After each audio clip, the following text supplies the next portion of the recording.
تو اتنے میں آواز آئے گی بلال حبشی کو بلایا جائے، تو بلال آئیں گے اور ان کو وہ رسی پکڑائی جائے گی اور آپ اس کے ساتھ ساتھ چلیں گے، اور جب آپ دروازے پر پہنچیں گے اول من اقاقعہ، سب سے پہلے میں ایسے ٹک ٹک ٹک ٹک، اندر سے آواز آئے گی کون؟ آپ کہیں گے محمد الرسول اللہ، تو وہ کہیں گے یا رسول اللہ آپ کے انتظار میں تھے، مرحبا تشریف لائیں، تو دروازہ کھلے گا تو آپ نے فرمایا میرے ساتھ میری امت کے غریب لوگ میرے ساتھ ساتھ ہوں، میرے ساتھ میری امت کے غریب لوگ ساتھ ساتھ ہوں گے۔ ایک اور حدیث مجھے یاد آ گئی مستورات کو دیکھ کر، آپ نے فرمایا جب میں جنت میں انٹر ہوں گا تو میں دیکھوں گا عورتوں کا ایک گروہ مجھ سے بھی آگے نکل جائے گا، تو آپ فرمائیں گے تم کون ہو؟ مجھ سے بھی آگے جا رہی ہو، کون ہو تم؟ وہ کہیں گے یا رسول اللہ ہم وہ ہیں جو جوانی میں بیوہ ہو گئیں یا طلاق ہو گئی، اولاد کی خاطر دوسری شادی نہ کی، انہی کی پرورش کرتے کرتے کرتے ہماری زندگی بیت گئی۔ آپ نے فرمایا وہ مجھ سے بھی آگے جا رہی ہوں۔ اللہ تعالیٰ نے زندہ رہنے کی خواہش جنت میں پوری کی ہے، آرام کی خواہش جنت میں پوری کی ہے، اور پھر سارے جنتی جب جنت میں پہنچ جائیں گے تو اللہ تعالیٰ فرشتوں سے کہیں گے جاؤ ان کو سلام کرو، تو فرشتے آئیں گے سلام علیکم سلام علیکم، کہیں گے بھائی تم تو نورانی لوگ ہو، ہمیں سلام کیوں کر رہے ہو؟ وہ کہیں گے بما صبرتم، جو آپ نے صبر کیا ٹورانٹو میں، آج اس کے بدلے میں ہم آپ کو سلام کرتے ہیں۔ وہ اتنے خوش ہوں گے کہ دیکھو فرشتے ہمیں سلام کر رہے ہیں، اس کا مزہ لے رہے ہوں گے کہ ایک دم میرے اللہ کا عرش کھلے گا اور اللہ سامنے آ کے فرمائے گا سلام قولا من رب الرحیم، میرے بندو آج اپنے رب کا سلام بھی قبول کرو۔ اللہ اکبر۔ پھر اللہ پوچھے گا حل رضیتم، راضی ہو، خوش ہو؟ کہیں گے یا اللہ بڑے راضی ہیں، بڑے خوش ہیں۔ تو اللہ تعالیٰ فرمائیں گے افلا اوتیکم بافضل من ذالکم، کیا اب میں تمہیں جنت سے اعلیٰ چیز دے دوں؟ کہ یا اللہ جنت سے اعلیٰ کیا چیز ہے؟ تو اللہ تعالیٰ فرمائیں گے احل علیکم رضوانی فلا اسخط علیکم ابدا، میں تم سے راضی ہو گیا، اب میں کبھی بھی تم پہ ناراض نہیں ہوں گا۔ تو جب اللہ کو دیکھیں گے تو کہیں گے یا اللہ ہم نے ٹورانٹو میں نمازیں تو پڑھی پر ٹکریں ہی ماری، ہمیں تو پتہ ہی نہیں تھا کہ آپ اتنے اعلی خوبصورت ہیں، تو ہمیں اجازت دیں، ہم ایک سجدہ آپ کو کرنا چاہتے ہیں، آپ کو دیکھ کے جیسے ٹورانٹو میں بن دیکھے کہ یہ سجدے، ایک سجدہ آپ کو ہم کرنا چاہتے ہیں۔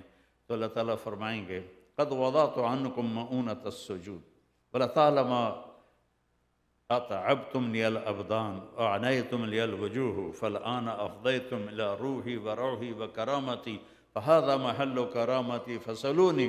ساری اس عبارت کا ترجمہ یہ ہے کہ میرے بندو ٹورانٹو میں تم میرے بندے تھے، میں تمہارا رب تھا، اب تم یہاں آ گئے ہو، تم میرے مہمان ہو، میں تمہارا میزبان ہوں، تم مہمان سے کام لینا جڑتا نہیں، تم میرے میزبان ہو، تم میرے مہمان ہو، میں تمہارا میزبان ہوں، تمہاری نمازیں جو میں نے دنیا میں دیکھی وہ میں نے قبول کی، جاؤ اب مزے کرو۔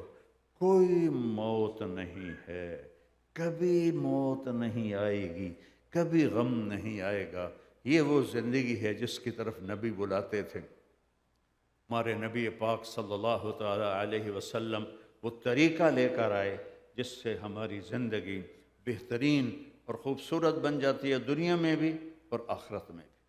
تو میرے نبی نے، میں آپ کو ایک حدیث سناتا ہوں، صرف ایک حدیث پہ عمل کر لیں۔ 5 نمازیں تو فرض ہیں، ایمان بھی فرض ہے، روزہ بھی فرض ہے، حج اور زکوٰۃ مالداروں پر فرض ہے۔ اس کے بعد ایک حدیث کہ میرے نبی نے فرمایا اربعن اذا کانت فیک ما درک ما فاتک من الدنیا، 4 باتیں کر لو، 4 باتیں کر لو تو دنیا بھی تمہاری ہے، آخرت بھی تمہاری ہے۔ صدق حدیث، ہمیشہ سچ بولنا، جھوٹ نہ بولنا، صدق حدیث، سچ بولنا۔ میرے نبی سے پوچھا گیا یا رسول اللہ مسلمان بزدل ہو سکتا ہے؟ آپ نے کہا ہاں ہو سکتا ہے، کیوں نہیں۔ پھر پوچھا گیا بخیل ہو سکتا ہے؟ آپ نے کہا ہاں پھر پوچھا گیا جھوٹ بول سکتا ہے؟ آپ نے کہا نہیں، جھوٹ نہیں بول سکتا ہے۔ صدق حدیث، سچ بول۔ اتقوا اللہ وکونوا مع الصادقین، اللہ نے کہا سچوں کی صحبت اختیار کرو۔ الصدق ینجی والکذب یہلک، سچ نجات دیتا ہے، جھوٹ ہلاک کر دیتا ہے۔ تو صدق حدیث، گھر میں، گھریلو زندگی میں، بچے، خاوند، بیوی، ماں باپ، کاروبار، صدق و حدیث ہے۔ دوسرا فرمایا حفظ امانت، کبھی کسی کو دھوکہ نہ دینا، کبھی کسی کے ساتھ فراڈ نہ کرنا، کبھی کسی کے ساتھ دو نمبری نہ کرنا۔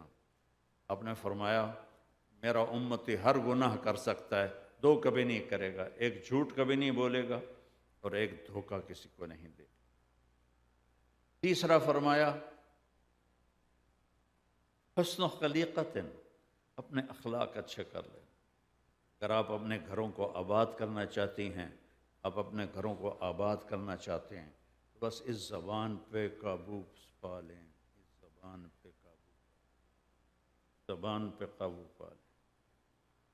زبان نے کتنے گھر اجاڑ دیے، کتنے گھر برباد کر دیے۔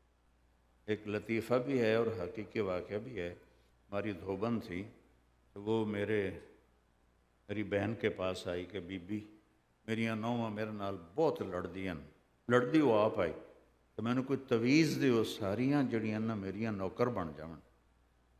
تو میری بہن نے ایسے کاغذ لے کر نا اس کو الٹا سیدھے لکیریں لگائیں، اس کو رول کر کے کہا کہ دیکھو جب تمہاری لڑائی ہونے لگے تو تم نے اس تعویذ کو یہاں دانتوں میں دبا کے بیٹھ جانا ہے اور اس کو گرنے نہیں دینا، گر گیا تو تیری خیر نہیں۔ اب ہمارے ہندوستان پاکستان میں تعویذوں کی بڑی وہ ہوتی ہے قیمت، اہمیت، تو وہ لے گئی۔ ایک ہفتے کے بعد آئی، کہنے کہ بی بی میری تو ساری لڑائی ختم ہو گئی، کیونکہ وہ ماسی آپ تعویذ منہ میں رکھ لیتے، اب تعویذ منہ میں تو بولے کیا، بولنا نہیں، تو لڑائی ختم ہو گئی۔ ہمارے استاد فرمایا کرتے تھے ایک چپ 100 کو ہرائے۔ لقمان علیہ السلام کا فرمان ہے بیٹا چپ رہنے پہ کبھی نہیں پچھتایا، جب بھی پچھتایا ہوں اپنے بول پہ پچھتایا۔ اپنی زبان پہ قابو پانا سیکھیں، اپنے گھر کو غیبت سے پاک کر دیں، اپنے ماں باپ کو عزت دیں، اپنی بیوی کو عزت دیں، اپنے بچوں کو عزت دیں، اپنے بیوی کے ساتھ اظہار محبت کریں، اپنے خامند کے ساتھ اظہار محبت کریں۔ ہم اظہار نہیں کرتے، جس سے محبت بڑھتی نہیں ہے۔ میرے نبی پاک صلی اللہ تعالیٰ علیہ وسلم حضرت عائشہ کو آٹا گوندھ کے دیتے تھے، چونکہ ان کو چھوٹی عمر میں آٹا گوندھنا نہیں آتا تھا، اور ان کو نوالے بنا کے ان کے منہ میں ڈالتے تھے، ان کو راضی کرنے کے لیے، ان کو خوش کرنے کے لیے۔ ایک نوجوان میرے پاس آیا، کہنے لگا میرا اور میری بیوی کا بہت لڑائی ہوتی ہے، بہت جھگڑا ہوتا ہے، تو مجھے کوئی تعویذ دو۔ میں نے کہا بیویاں تے تعویذ نہیں چل دے، میں تنوں ہور ایک عمل دسنا۔ کہنے لگا کیا؟ میں نے کہا تم ایسا کرو کہ جب کھانے پر بیٹھو نا، 2-3 لقمے اپنے ہاتھ سے بنا کے اس کے منہ میں ڈال دیا کرو۔ کہ یہ کیا ہے؟ میں نے کہا یہ سنت ہے اللہ کے نبی کی، محبت کو بڑھانے کے لیے، محبت کا اظہار ضروری ہے، ضروری ہے۔ کوئی 2 ہفتے بعد اس کا فون آیا ویسے ہی، تو میں نے پوچھا وہ میرے والا کام کیا تھا؟ کہنے لگا نہیں۔ میں نے کہا کیوں؟ کہنے لگا شرم آتی۔ میں نے کہا لڑتے ہوئے شرم نہیں آتی؟ عورت کو اللہ نے کمزور پیدا کیا تو اس سے لڑتے ہوئے شرم نہیں آتی؟ یہ تو نبی کا طریقہ ہے، اس پہ جاؤ کھانا کھاؤ، کھانے کا دوپہر کا ٹائم تھا، اب مجھے واپس فون کرو کہ پھر کیا ہوا۔ تو تھوڑی دیر بعد اس کا فون آیا کہ مولانا صاحب تو کام ہی بڑا عجیب ہو گیا، میں نے لقمہ اٹھا کے اس کے منہ میں ڈالا تو اس کا منہ وہیں کھلا رہ گیا ایسے۔ وہ کہنے لگی یہ تمہیں کس نے سکھایا ہے، تم خود تو نہیں کر سکتے؟ تو اس نے کہا مجھے مولوی طارق جمیل نے سکھایا ہے۔ کہا اللہ، ایسے جھولی اٹھا لی، اللہ اس کا بھلا کرے، اس کے بچوں کا بھلا کرے جس نے تمہیں انسانیت سکھائی۔ ہماری راجپوتوں میں ایک شاخ ہے رنگڑ، بڑے اکھڑ ہوتے ہیں۔ تو ایک میرے دوست تھے، میرے ساتھ جماعت میں چلتے تھے، میں نے ان کے گھر فون کیا، ان کی بیگم نے اٹھایا، تو میں نے کہا صدیق صاحب ہیں؟ کہا جی وہ نہیں ہیں، باہر ہیں۔ میں نے کہا اچھا پھر بتا دینا، مجھے کال کر لیں گے۔ تو کچھ دیر بعد وہ ان کی کال آئی کہ ملاقات ہوئی، کچھ دنوں بعد ملاقات ہوئی، مجھ سے کہنے لگے مولانا صاحب بڑا عجیب ہوا کہ میں جب گھر میں آیا تو میری بیگم نے کہا وہ تھارے مولوی کا فون آیا تھا، رنگڑی زبان میں تھارے مولوی کا فون آیا تھا۔ میں نے کہا کون سا مولوی؟ کہ وہی جس نے تمہیں رنگڑ سے انسان بنا دیا۔ تو کہنے لگے کہ میں نے کہا میں پہلے انسان نہیں تھا۔ کہا نہیں۔ کہا کیسے؟ کہتے ہیں بتا ہماری شادی کو کتنے سال ہو گئے؟ میں نے کہا 27 سال۔ کبھی 27 سال میں ایک دفعہ ہنس کے میرے ساتھ بولا ہے؟ ایک دفعہ بتا دے کہ 27 سال میں تو کبھی ہنس کے بولا ہو۔ کہنے لگا میں سر کھجانے لگا، میں نے کہا واقعی میں تو کبھی نہیں بولا ہوں۔ کہ اس نے تجھے انسان بنایا، تجھے ہنسنا سکھایا ہے۔ میرا نبی باہر دائم الفکرہ طویل الاحزان، دائم الفکرہ، میرے نبی باہر غمگین فکر میں ڈوبے ہوئے، گھر سے باہر۔ جب گھر کے اندر آتے ضحاکن بسامن، مسکراتے تھے، ہنستے تھے، اپنے گھر والوں کو روزانہ فجر کی نماز کے بعد چکر لگاتے تھے، سب کا حال پوچھتے تھے، اور پھر عصر کے بعد دوسرا چکر لگاتے اور سب کا حال پوچھتے تھے، پھر مغرب کے بعد ساری بیگمات کو ایک جس گھر میں باری ہوتی تھی اس میں بلا کر سب سے ان کا حال پوچھتے تھے، اور پھر جس کی باری ہوتی تھی اس کے گھر آپ قیام فرماتے تھے۔ تو حسن و خلیقتن، سب سے اخلاق کی حقدار آپ کے والدین ہیں، آپ کی بیوی ہے، آپ کے بچے ہیں۔ ہمارا ہندوستانی پاکستانی معاشرہ ہے، جوائنٹ فیملی سسٹم ہوتا ہے، تو ساس بہو ایک دو کانٹے دار ہیں پودے جو آپس میں بڑھ کر کھیا کرتے ہی رہتے ہیں، تو یہ زبان پہ قابو پال، چپ رہنا سیکھ لیں، زبان سے غیبت نہ ہو، گلہ نہ ہو، شکوہ نہ ہو، گالی گلوچ نہ ہو، اپنی آواز کو دبا لیں، اللہ آپ کو اونچا کر دے گا۔ میرے نبی کا فرمان ہے معاذ تمہیں سارے دین کا خلاصہ بتاؤں؟ انہوں نے کہا جی بتائیں۔ تو مجھے دیکھیں سارے، آپ بھی دیکھیں۔ تو آپ نے یہ اس طرح کینچی بنائی 2 انگلیوں کی، پھر اپنی زبان باہر نکالی، پھر اس کو ایسے پکڑا، معاذ یہ زبان کاٹ دے۔ کیا مطلب ہے؟ کینچی سے کاٹ دے؟ اس زبان پہ قابو پا لے۔ اس زبان نے گھر برباد کر دیے، خاندان برباد کر دیے، قومیں برباد کر دی۔ اللہ کی قسم اس زبان میں وہ مٹھاس ہے کہ پوری دنیا کے شہد میں وہ مٹھاس نہیں، اور اس میں وہ کڑواہٹ ہے کہ پوری دنیا کے زہر میں اتنی کڑواہٹ نہیں ہے۔ حسن و خلیقت، اپنے اخلاق اچھے کر لو، دب جاؤ، سہ جاؤ، پی جاؤ، پی جا ایام کی تلخی کو بھی ہنس کے، ناصر غم کو سہنے میں بھی قدرت نے مزہ رکھا ہے۔ اور چوتھا فرمایا عفت فی طعمت، رزق حلال کماؤ، رزق حلال کماؤ، رزق حلال کماؤ۔ حرام زیادہ آتا ہے، حلال کم آتا ہے۔ اللہ نے قرآن میں بھی کہہ دیا ہے قُلْ لَا يَسْتَوِي الْخَبِيثُ وَالطَّيِّبُ وَلَوْ أَعْجَبَتْكُمْ كَثْرَةُ الْخَبِيثِ، کہ دیکھو حلال اور حرام برابر نہیں ہیں، اگرچہ حرام کی کمائی تمہیں زیادہ نظر آتی ہے، اچھی نظر آتی ہے، لیکن حلال کی کمائی میں جو صبح سے شام تک تھک جاتا ہے اس کے اس دن کے سارے گناہ معاف ہو جاتے ہیں۔ ایک جگہ تھے بڑی پورے 1972 کی بات، ایک شیشہ وطنی ہمارے قریب تھا، وہاں ایک بڑے اللہ والے تھے مولانا عبداللطیف صاحب، ان سے ہماری جماعت ملنے گئی تو 2 صاحب آئے، تو ایک تو میرا بالکل سما گیا میری نظروں میں، دوسرا یاد نہیں۔ انہوں نے خاکی کرتا، خاکی شلوار، خاکی ٹوپی اور بڑی اینک تھی، تو وہ ان کے ایکشن کی وجہ سے مجھے یاد رہ گئے۔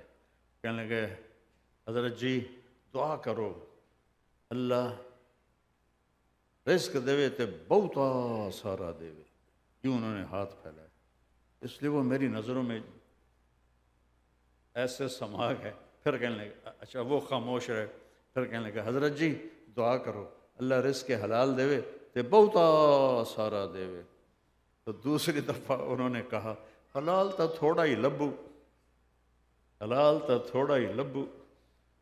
تو رزق حلال کمانے سے وہ گناہ معاف ہوتے ہیں جو نوافل سے بھی معاف نہیں ہوتے. یہ چند 4 باتیں ہیں، فرائض ہیں. کسی پر زیادتی ہو جائے معافی مانگو، کوئی زیادتی کر کے معافی مانگنے معاف کرو، معاف کرنے میں جلدی کرو، معافی مانگنے میں جلدی کرو. اپنی اولاد کو ٹائم دو.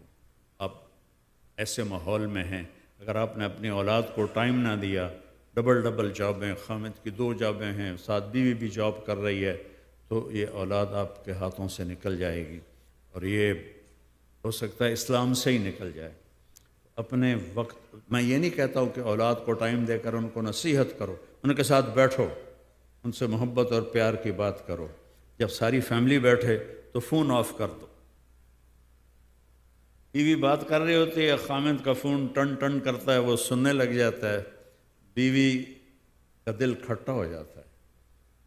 ایسے بھی انسانی مزاج کے خلاف ہے. خامد بات کر رہا ہوتا ہے، بیوی کا فون بج جاتا ہے، وہ فون سننے لگ جاتی ہے، خامد کا دل خراب ہوتا ہے.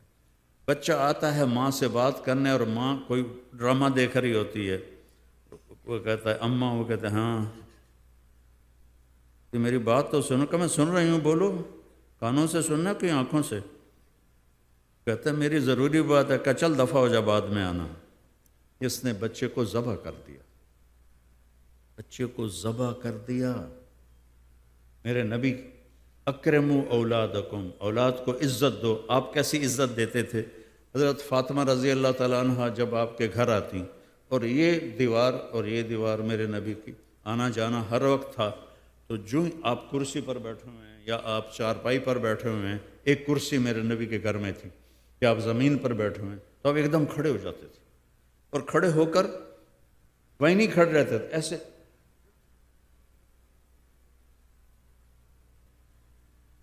حضرت فاطمہ کا ہاتھ پکڑتے اور اس کا بوسہ لیتے ایسے کر کے، پھر ہاتھ پکڑے ان کو لاتے اور ان کو پہلے بٹھاتے چارپائی پر، اس کے بعد وہ خود بیٹھتے تھے. یہ آپ نے اپنی بیٹی کو عزت دے کے دکھایا. ہمارے یہاں تو کس بیٹی پیدا ہو جائے تو رونے لگ جاتے ہیں، اور اس بیچاری کے اوپر ایک چند سال کی بات ہے، ایک نوجوان خوبصورت بچی، جی مجھے طلاق ہو گئی ہے. میں نے کہا کیوں؟ کہ وہ پہلی بیٹی پیدا ہوئی تو میری ساس نے کہا یہ منحوس ہے، انہوں طلاق دے. طلاق دی تھی.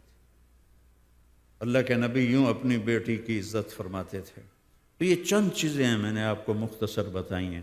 ان میں پھر کبھی کوئی گڑبڑ ہو جائے تو یہ اللہ معاف کر دے تو اللہ معاف کر دیتا ہے. لو بلغت الذنوب عنان السماء، اتنے گناہ کر کے آسمان کی چھت کو چلے جائیں، پھر ایک دفعہ کہنا یا اللہ معاف کر دو، اللہ کہتا میں ساری معاف کر دوں گا، ولا ابالی، مجھے کوئی پرواہ نہیں ہے.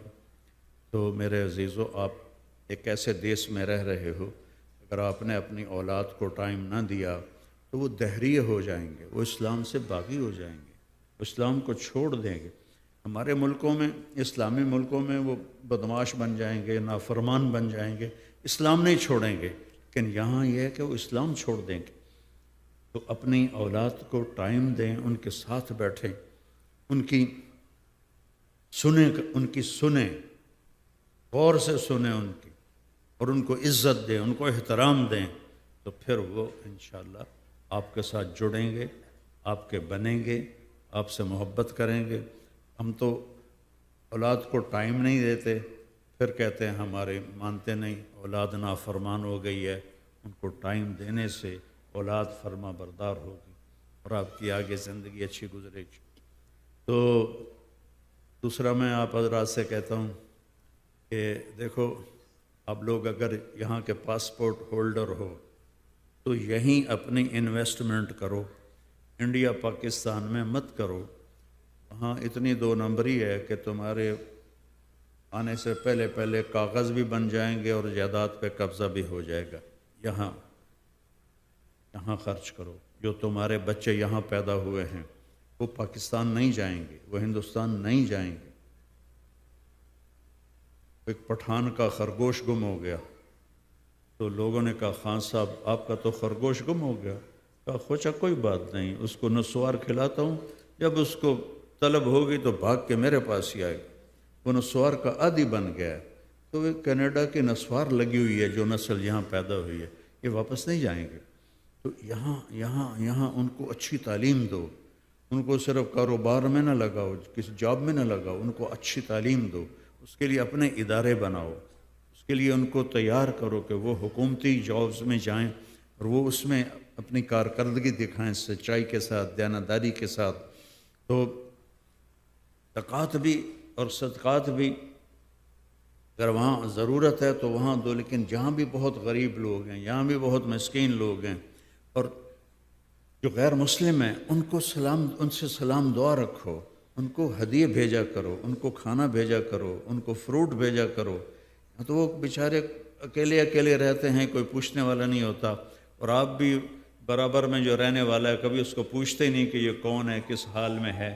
تو اگر آپ تھوڑا سا یہ کر لیں گے میرے نبی کی سنت پہ عمل، تو انشاءاللہ بہت پتہ نہیں کتنے لوگوں کے لیے اسلام کا دروازہ کھل جائے گا۔ تو اس کے لیے تبلیغ کا کام ہے کہ آپ ایک مہینے میں 3 دن جماعت میں لگا لیا کریں۔ اگر آپ جماعت میں لگائیں گے 3 دن تو انشاءاللہ آپ کی زندگی بدلنا شروع ہو جائے گی۔ اور مسورات اور آپ سے بھی کہتا ہوں قرآن پڑھو، دیکھو میں ہاتھ جوڑتا ہوں، قرآن پڑھو، قرآن کو ترجمے سے پڑھو، آپ کو پتہ چلے کہ میرا اللہ مجھے کہتا کیا ہے۔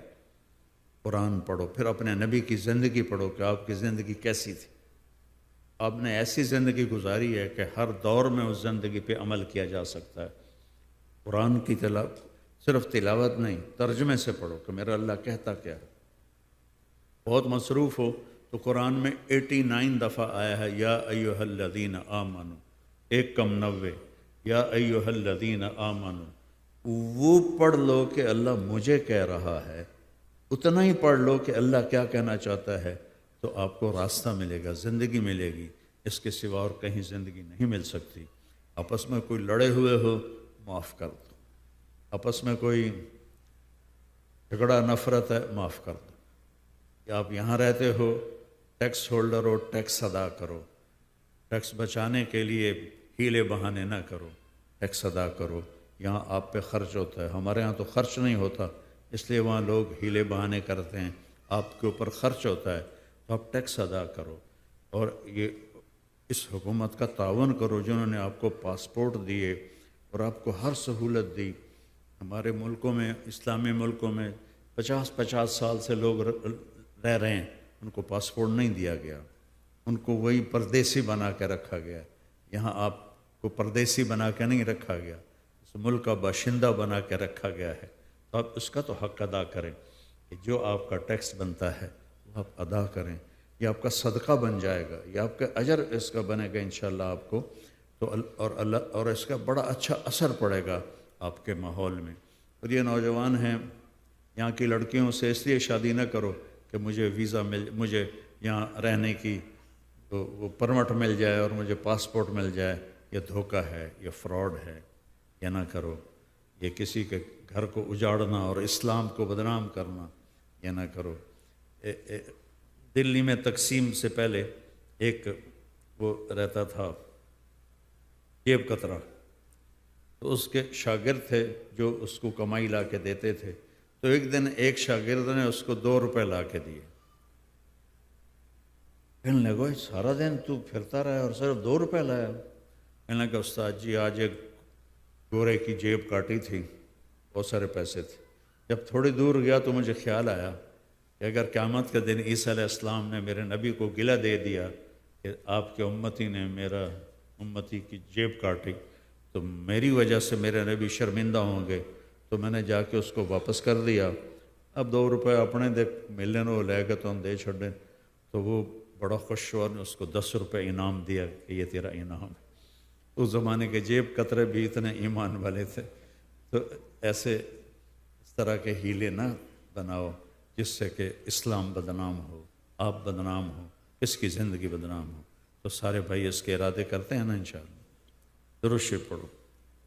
اللہم لک الحمد کما انت اہلہ وصلی علی محمد کما انت اہلہ افعل بنا ما انت اہلہ انک اہل التقوی و اہل المغفرہ۔